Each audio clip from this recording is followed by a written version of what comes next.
We're on principle 13, discussing a sense and a sense. So all of the learning is trying to help us appreciate our spiritual descents, meaning the times that we feel spiritually disconnected. We don't naturally appreciate our spiritual descents. We appreciate when we're feeling spiritually connected.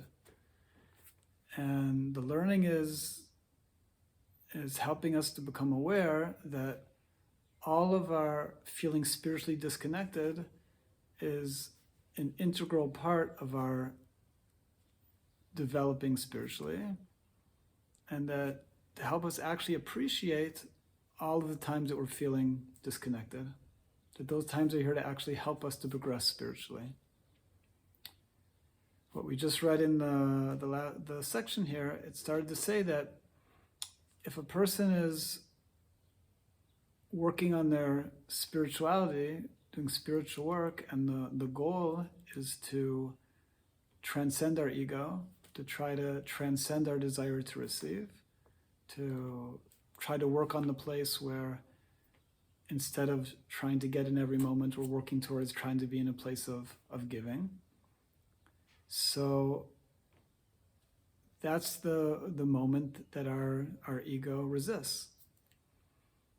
If all of our spiritual practice and learning is rooted in only trying to serve ourselves through that, then our desire to receive, our ego, is fine with that. It's happy with that.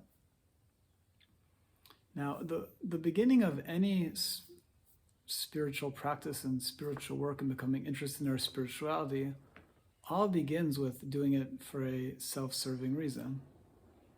It's the only way in. Because our natural state is everything we're doing to want to get something from it. So at first we're interested in material pleasures, right? The pleasures that involve physical pleasures, money, being honored, pleasures even of wisdom. So at first most people are involved with trying to attain pleasures of our material world.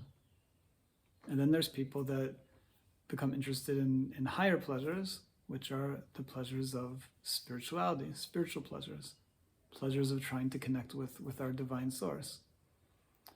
So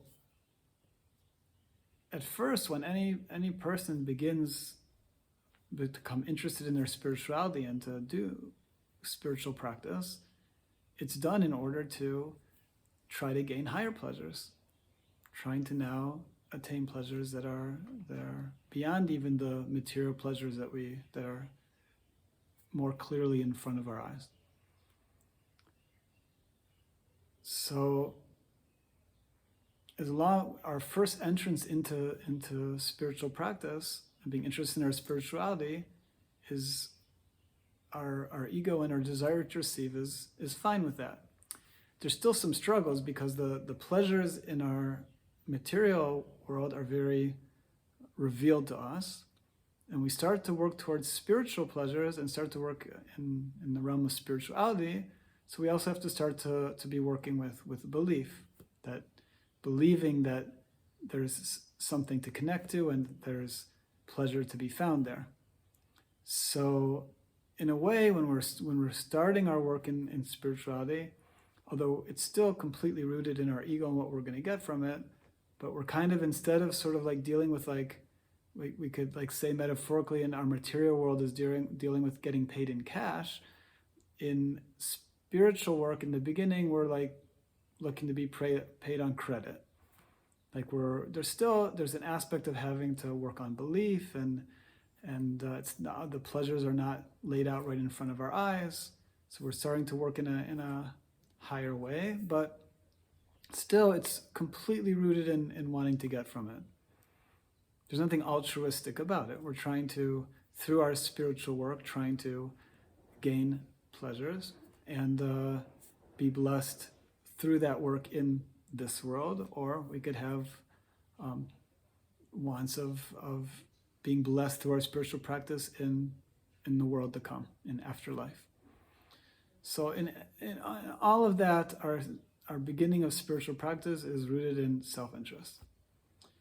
Now, the next level is when we start to become aware and interested in our spirituality developing beyond that, and realizing that we're here to work on the place of actually transcending our always trying to serve our own self-interest. Start to become interested in spiritual development that's about transcending our desire to receive, trying to reach the place of not just trying to take all of what there is to get, but trying to be in a place of giving and service, place of trying to learn how to truly love. So when we start to become interested in that, so that's the next level of spiritual practice. And that's the moment that our desire to receive in our ego starts to resist. Because until then, our desire to receive is invested. But the moment that we are starting to become interested in transcending our desire to receive, going beyond our desire to receive, so our desire to receive is like, so what am I going to get from that? And as long as we have the answer, well, you're going to get from it blessing in this world, you get blessing in the world to come, you're going to get, which is true. But as long as that's what we're working on, right, and that's what our desire to receive is motivating in our spiritual practice, is motivated by, then we're still just rooted in self-interest. So the moment we start to try to reach a place where I'm going to try to go beyond anything that I'm going to get from it, I want to try to learn how to actually be in a place of loving and giving. That's what's becoming interesting to me. So when our desire receives, what am I going to get from that? You say, nothing. You're going to get a pleasure of giving, not a pleasure of receiving. That's what we're going to try to attain, that our pleasure is in giving. Not that you're going to get what you want, desire to receive, but want to reach a place where the pleasure is in giving to others. So then the desire to receive is like, I don't know about that. No way. And the extent that we start to do that work, so our desire to receive gives more resistance. So the first thing we have here is that the idea that we start to feel resistance in our spiritual work, we start to feel spiritual dissent, it starts to become harder for us, is a very good sign. That means we're starting to get into that zone of where all of the deeper spiritual work actually is.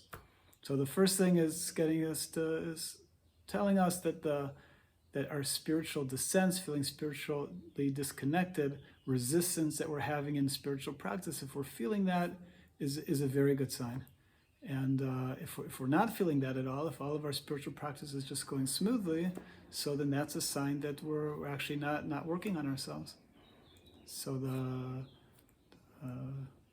first thing is the idea of appreciating our feeling spiritually disconnected. So we'll end for now, and God willing, continue next time.